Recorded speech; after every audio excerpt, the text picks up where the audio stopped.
오늘은 민수기 15장의 말씀을 묵상합니다. 하나님은 크시고 위대하신 분이십니다. 오늘 민수기 15장을 보면 원망하고 불평하는 이스라엘 백성들을 가나안 땅으로 들어가게 해 주시겠다고 말씀합니다. 38년 동안 광야에서 더 훈련받게 하신 후 광야에서 태어난 출애굽 2세들을 가나안 땅에 들어가게 하시겠다는 겁니다. 하나님께서 또 참으시고 기회를 주시는 것입니다.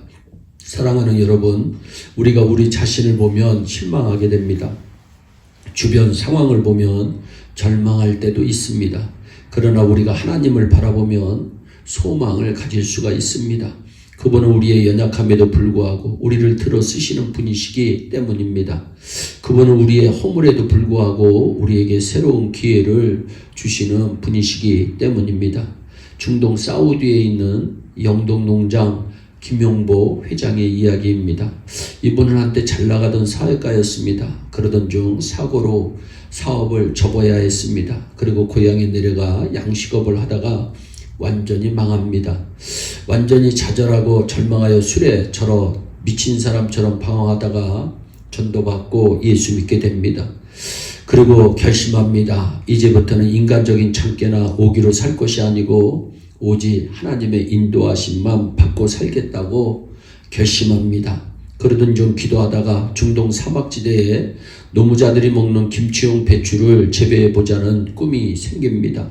모래땅과 섭씨 50도의 뜨거운 햇빛에서 채소를 가꾼다는 것은 모두 불가능하다고 생각했기 때문에 아무도 거기에 손을 대지 못했던 때입니다. 그렇지만 그는 이 꿈은 하나님께서 주신 것이라고 믿고 뛰어듭니다. 땅을 찾아 빌리고 농부들을 데려다 배추를 심고 키웁니다.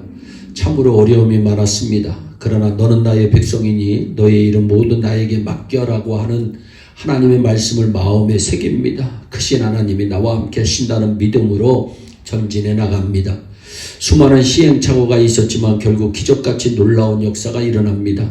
사우디 현지 농장에서 무와 배추가 생산되자 엄청난 주문이 밀려들게 됩니다. 사우디 대주주들이 수십만 평의 땅을 개발해달라는 주문을 하여 농장 4개를 더 개발해주자 사우디 정부에서는 녹색혁명 기술한 칭호를 주었고 개인 외화 송금액 1위로 한국에서 산업 훈장도 받았던 분입니다. 그렇습니다. 우리가 크신 하나님을 바라보며 살아야 합니다. 내 입을 크게 열라 내가 채우리라 말씀하신 그 크신 하나님 의지하면 반드시 하나님은 우리에게 큰 복을 허락하여 주실 줄로 믿습니다.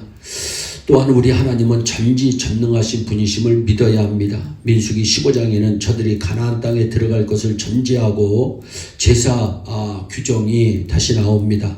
그것에서 목축도 하고 농사도 지어서 많은 소출을 얻을 것을 전제로 곡물, 재물도 곁들여서 제사하라고 말씀합니다. 하나님께서는 전지하시고 크신 분이신 것을 깨달은 우리에게 본문이 강조하는 말씀이 있습니다.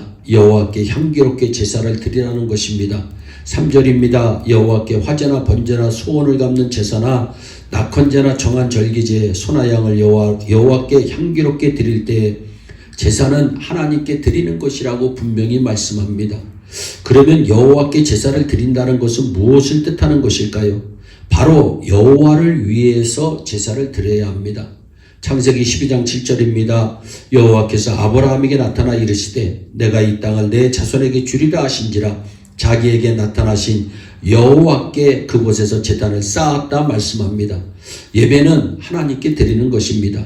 하나님을 찬양하고 하나님께 영광 돌리고 그분께 예물을 드리는 것입니다. 그리고 나면 하나님께서 복을 주셔서 예배드리는 사람들에게도 참 좋은 일들이 많이 일어납니다. 은혜를 받게 됩니다. 말씀을 듣게 됩니다. 복을 받게 됩니다. 그러나 이것은 예배의 목적이 아닙니다. 예배를 통해 얻는 부수적인 결과일 뿐입니다. 출애굽기 20장 4절에 너를 위하여 새긴 우상을 만들지 말라고 하는 말씀이 있습니다. 잘못된 예배의 문제를 성경이 지적한 것입니다. 바로 너를 위해 예배를 드린다는 것입니다. 우상 숭배의 본질은 바로 여기에 있습니다. 사람들을 위한 예배라는 것입니다.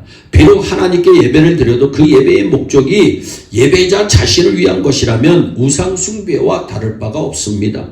오늘도 이 땅에서 드려지는 수많은 예배가 잘못되어 가고 있습니다.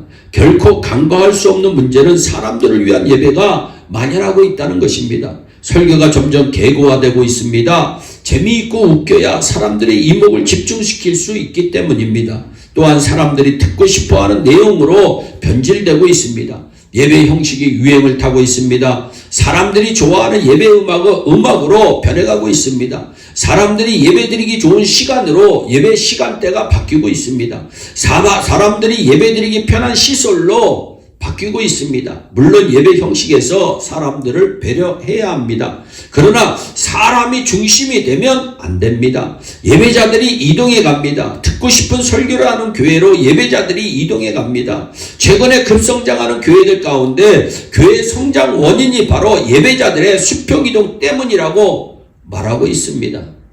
역시 사람들 중심의 예배 현상이 아닐 수 없습니다. 사랑하는 여러분, 우리의 예배는 하나님을 위해 드려져야 합니다. 나 때문이 아니라 하나님 때문에 예배를 드린다면 하나님은 반드시 복을 내려주시는 것입니다. 3절에 여호와께 향기롭게 드릴 때 이 말씀의 의미는 레위기서 1장 9절에 나옵니다. 제사장은 그 전부를 제단 위에서 불살라 번제를 드릴지라 이것은 여호와께 향기로운 냄새라고 말씀합니다.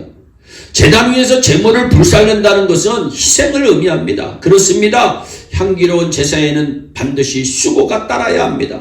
하나님께 예배드리기 위해서 주의 전을 찾는 수고가 있어야 됩니다. 예배 시간에 최선을 다해서 마음을 드리고 시간을 드리고 헌금을 드리는 수고가 있어야 합니다. 이럴 때 향기로운 제사가 되는 것입니다.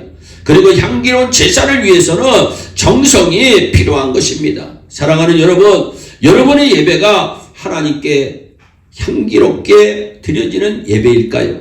여러분의 예배에 수고가 있습니까? 여러분의 예배에 정성이 담겨 있습니까? 하나님께서는 크신 분으로서 연약하고 허물 많은 우리를 하나님의 자녀 삼아 주셨습니다. 전지하신 분으로 우리의 앞길을 열어주셨습니다. 이제 우리가 바로 이런 하나님께 참된 예배를 드림으로, 향기로운 예배를 드림으로 하나님께 영광이고 우리에게는 큰 복을 누려야 되겠는데, 그 모든 자들이 되기를 주 예수 그리스도의 이름으로 축원합니다. 기도하겠습니다. 사랑의 하나님, 참 감사합니다. 하나님, 예배는 하나님께 드려져야 예배인데 하나님, 우리는 나를 위하여 드리는 예배가 있을 때가 너무나도 많이 있습니다. 아버지 하나님, 우리 예배 성도들은 하나님 중심 예배 드리는 축복의 주인공들이 되어서 크신 하나님 만나게 하시고 위대하신 하나님 만나게 하시고 영광스러운 하나님 만날 수 있도록 복을 내려 주시옵소서. 감사하고 예수님의 이름으로 기도하옵나이다. 아멘.